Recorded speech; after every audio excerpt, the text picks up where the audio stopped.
Hi, my name is Jeff, and today I'll be sharing with you the difference between travel insurance that's covered through credit card and personal comprehensive travel insurance plan that you may get on a private sector. So a lot of people ask me all the time, if I have a credit card and it offers travel insurance, why do I need extra, or do I need to buy any extra? So it all depends on the trip you're having and what type of coverages you're looking for. So first thing I always ask is, when you do check your fine print with the ones that are covered by the credit card companies, is it adequate? Does it have enough coverage?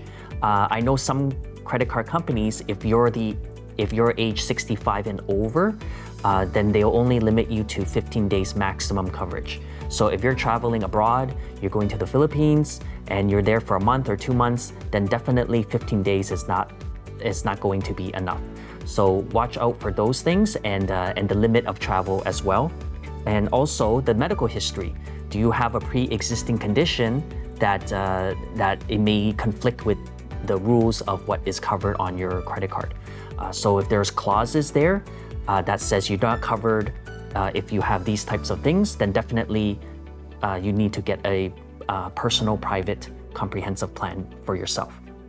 Another thing to check is if it offers additional things like trip cancellation, trip interruption. If they do, how much of a trip will they cover up to? Most credit cards, they may cover up to just $2,000 per trip. So if your trip costs more than that, your airfare is already over $1,000 plus hotel, accommodations, car rentals. So if all of those things are way beyond $2,000, then the rest is out of pocket. So always read the fine print if you're looking to shop around for travel coverages. And also, sometimes the credit card companies only cover the cardholder only. So if it offers you coverage with you and the rest of your family, that's great. If it only says to the cardholder only, then definitely you need to seek somewhere else. 24-hour travel assistance is important too, because if you're going to a foreign country, different language, it could be a language barrier that could prove to be an issue, especially if you're receiving medical treatment. And a lot of credit card companies don't have a multilingual service. So again, it's important to understand what you're getting, and everything comes at a price. I always say you get what you pay for.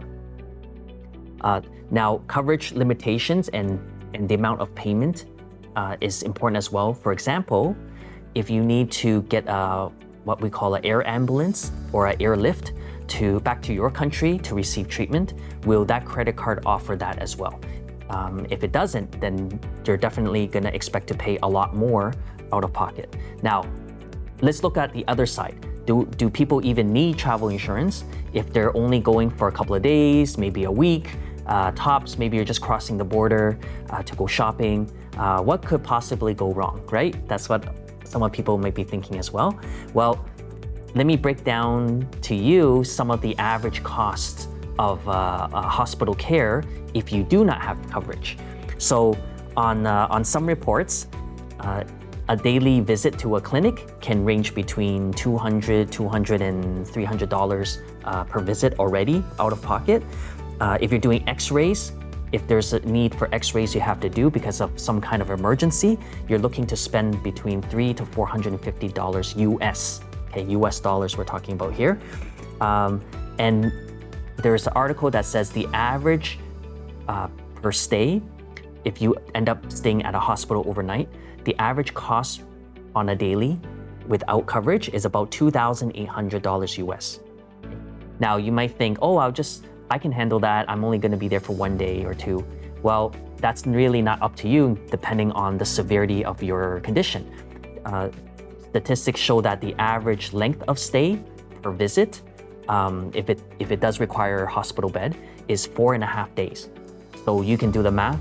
$2,800 a day times 4.5 days average, you're looking to spend around $10,000 plus.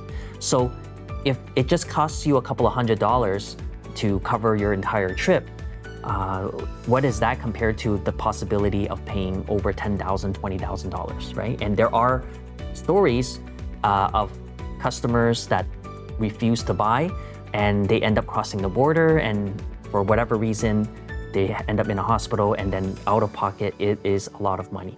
So trust me when I say this, it's better to have a little bit of coverage than no coverage at all.